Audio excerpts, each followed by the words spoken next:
Аз трябва да го намеря. Казах, няма да намериш акта. Върни се при дядо си.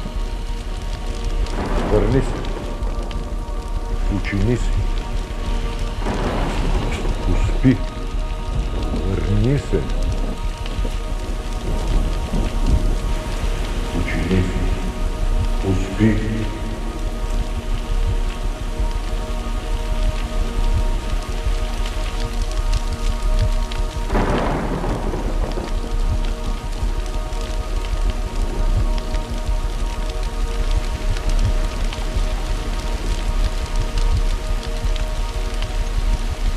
Трябва да го намеря.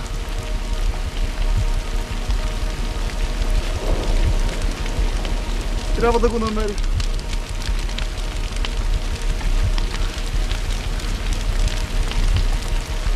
Трябва да го намеря. Трябва да го намеря.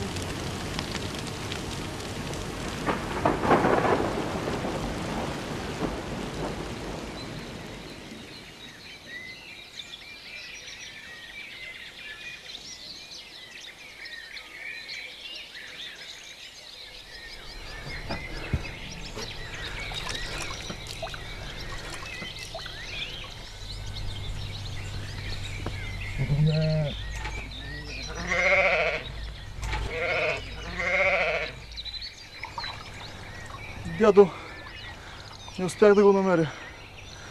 Направих всичко. Дончо?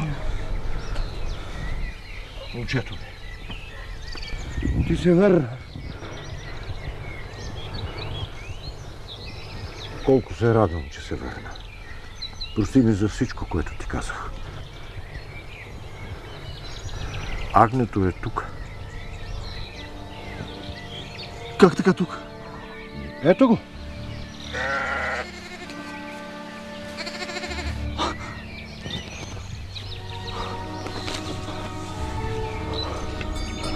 Само дойде.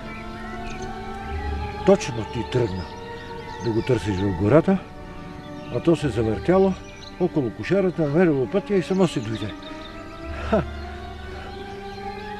Колко се радвам, че се върна. Цяла нощ съм те мисля.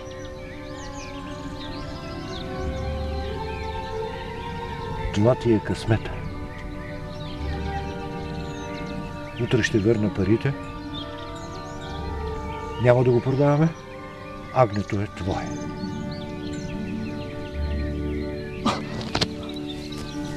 Дядо, много се радвам. Хайде. А сега, седни, учини си. Аз съм ти стоплил малко мляко. Ще ти направя една попара. Седни, учини.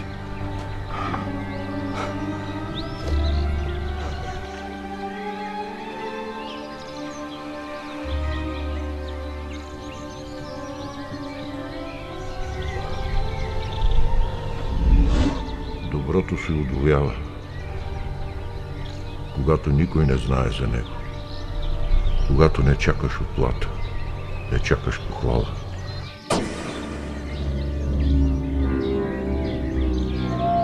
Ти спаси птичето, Нойчо.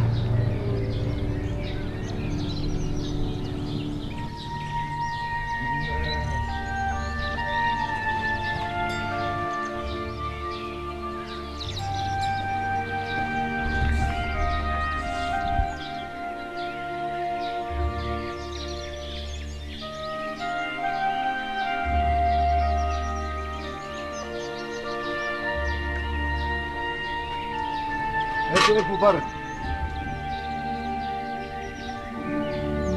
И друг път ще ме слушаш, когато ти казвам да не ходиш в гората нощем. Но ти не ме слушаш. Какво гледаш? Къде гледаш? Гледай ме мене. Дядо. Защото пак ще направиш някоя щуротия. Дядо, слушам те. Добре. Просто се замислих за нещо, което аз знам. Какво? Но нищо. Хайде да влезем вътре и да ти разкажа какво ми се случи. Влизам в гората. И разказа Нойчо на дядо си как е останал сам в гората, но за птичето нищо не спомена. Доброто се отвоява, когато никой не знае за него. Припомни си момчето думите на белия старец и това озари душата му. Кри-кри, кри-кри, а вие не ме забравяйте. Аз съм до вас, аз съм с вас, защото ви обичам и вярвам